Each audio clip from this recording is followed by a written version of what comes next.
আমি অভিনয় করি, আমার এটা দায়িত্ব না যে পরবর্তী যে একজন অভিনেতাকে তৈরি করা। এটার দায়িত্ব ইন্ডাস্ট্রির, এটার দায়িত্ব পরিচালকদের। এটার সাকিব খানের দায়িত্ব হতে যাবে কেন? হয়তো সাকিব খান একা ইন্ডাস্ট্রি লিড করছে, কিন্তু একটা সময় তো ছিল এর আগে যে প্রজন্মগুলো অভিনয় করেছে, ওখানে 4-5জন হিরো প্যারালালি অভিনয় করতো। হ্যালো এভরিওয়ান, বন্ধুগণ, কী অবস্থা, কেমন আছেন? আশা রাখি ভালো আছেন। আলহামদুলিল্লাহ, আমিও ভালো আছি। অনেকেই ক্যামেরা পেলে, মাইক্রোফোন পেলে মিডিয়ার সামনে এসে বলে, মেগাস্টার শাকিব খান অন্য একটা নায়ক তৈরি করেন না কেন? আরে ভাই, নায়ক তৈরি করার দায়িত্ব কি মেগাস্টার শাকিব খানের? কিভাবে? এটা যে গল্প লেখে তার উপরে ডিপেন্ড করবে যে আসলে এখানে দুইটা নায়ক থাকবো না একটা নায়ক থাকবে। আর এই গল্প কাকে ডিপেন্ড করে? শাকিব খানকে করে না অন্য কাউকে করে? এইটাই তো নাকি? আর এখানে অনেক মানুষ বলে শাকিব খান নিজে একা একা অভিনয় করে, সে অন্য একটা নায়ক তৈরি করে না। ভাই, শাকিব খান কি কোনো সময় বলেছে আমি যে সিনেমায় থাকবো সেই সিনেমায় অন্য কোনো নায়ক থাকতে পারবে না, আর দুইটা নায়ক হতে পারবে না? এটা বলেছে? বলেনি। তারপর আপনারা যারা যে পরিচালকরা আপনারা বলেন, যে প্রযোজকরা আপনারা বলেন, যে অভিনেতা অভিনেত্রীরা আপনারা এসব কথা বলেন, আসলে আপনাদের মাথায় কি বিবেক বিবেচনা নাই? আপনারা তো সবই জানেন, তারপরে কেন এই দোষ আপনারা মেগাস্টার শাকিব খানের উপরে করেন? ভাই ব্রাদার, এ নিয়ে শহীদুল ইসলাম সেলিম, যে মেগাস্টার শাকিব খানের বরবাদ সিনেমায় অভিনয় করেছেন, সে কিছু কথা বলেছেন। চলেন আমরা তার বিস্তারিত আলোচনা শুনি।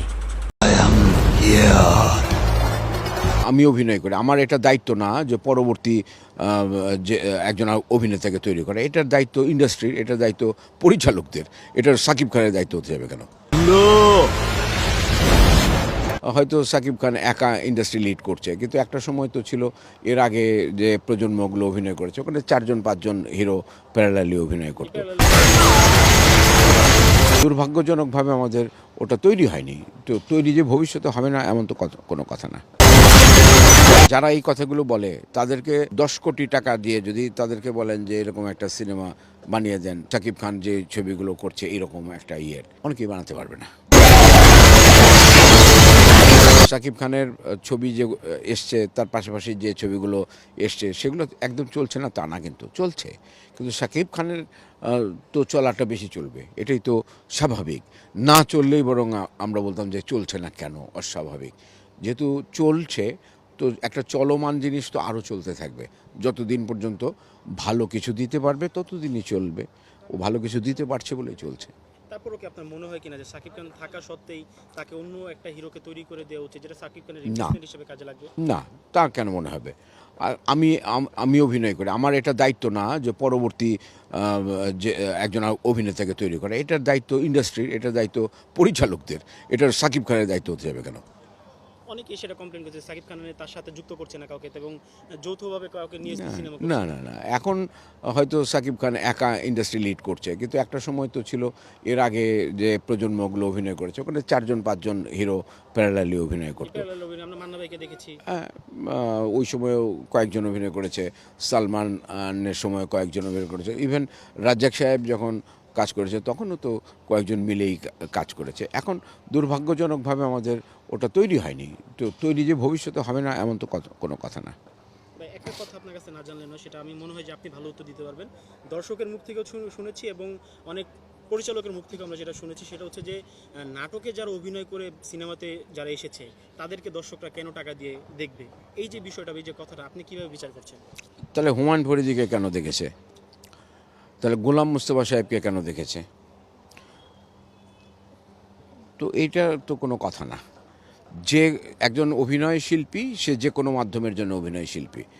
এটা হলো যারা এই কথাগুলো বলে তাদেরকে 10 কোটি টাকা দিয়ে যদি তাদেরকে বলেন যে এরকম একটা সিনেমা বানিয়ে দেন, যে শাকিব খান যে ছবিগুলো করছে এরকম একটা অনেকেই বানাতে পারবে না।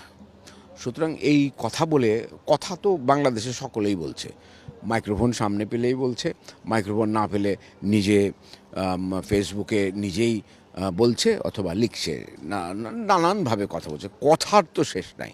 এই কথা বলে লাভ নাই, কাজের মাধ্যমে প্রমাণ হয় যে কে কী করতে পারে।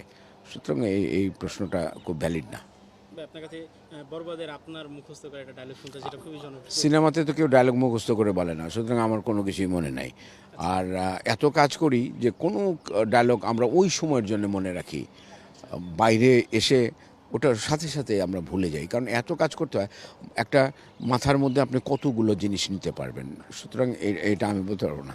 আমি যখন গত বছর এরকম সময় জুন জুলাইয়ের দিকে আমি আমেরিকাতে ছিলাম, তখনই ওরা বরবাদ নিয়ে প্রথম আমার সাথে ফোনে যোগাযোগ করে এবং একটা ছোট চরিত্র আমাকে করতে বলে। আর মেহেদী হাসান হৃদয় যে বরবাদের পরিচালক, তার সঙ্গে আমি দু একটা আগে কাজ করেছি, ওটিটিতে কিছু কাজ করেছি, বা ইউটিউবে যে প্রোডাকশনগুলো হয় সেটাতে করেছি। তো ওই হিসাবে ওর একটা আকাঙ্ক্ষা ছিল আমি যেন ওর ছবিতে একটা ছোট চরিত্র হলেও করি। তো সেই জায়গা থেকে আমি রাজি হয়েছিলাম এবং পরবর্তী সময়ে অনেক দিন রাজনৈতিক প্রেক্ষাপটের পরিবর্তন এই সেই মিলে বহু দেরি হয়ে শুটিংটা শেষ হয়েছে।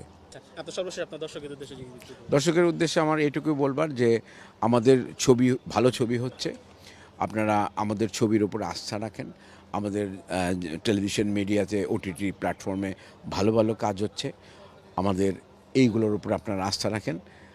বিদেশি প্রোগ্রাম দেখা কমিয়ে দিয়ে আমাদের শিল্পীদেরকে আপনারা সহযোগিতা করেন এবং তাদের ক্ষেত্রে যত ধরনের আপনাদের সাপোর্টিংয়ের দরকার হয় সেই সাপোর্টটা আপনারা আমাদের ইন্ডাস্ট্রির ছেলে মেয়েদের। ভাই ব্রাদার, আমি শহীদুল ইসলাম সেলিমের কথার সাথে একমত, কারণ একজন নায়ক তৈরি করতে প্রযোজক, পরিচালকের এবং রাইটারের, গল্প রাইটারের এখানে হাত থাকে। গল্পের উপরে ডিপেন্ড করবে কোন নায়ক থাকবে, এখানে দুইটা নায়ক থাকবে না একটা নায়ক থাকবে, এই তো এটার সাথে আমি একমত। আপনাদের মতামত কি যে শাকিব খানের দায়িত্ব একটা নায়ক তৈরি করার? শাকিব খানের নিজের সিনেমায় তো পাসওয়ার্ড সিনেমায় দেখেন নাই, আমাদের ইমনকে কি একটা পার্ট দিয়েছিলেন, সেখানে সে পার্টটা মেগাস্টার শাকিব খান ইমনকে এই রোলটা দেওয়ার পর বলেছে, ইমন এটা করতে পারলে এটাই জাতীয় পুরস্কার পাবি। অবশ্যই পুরস্কার নিয়েছিল ইমন, আপনারা দেখছেন। ভাই ব্রাদার, এ নিয়ে আপনাদের মূল্যবান মতামত কি অবশ্যই কমেন্ট বক্সে জানাবেন। সবাই ভালো থাকবেন, সুস্থ থাকবেন, আল্লাহ হাফেজ।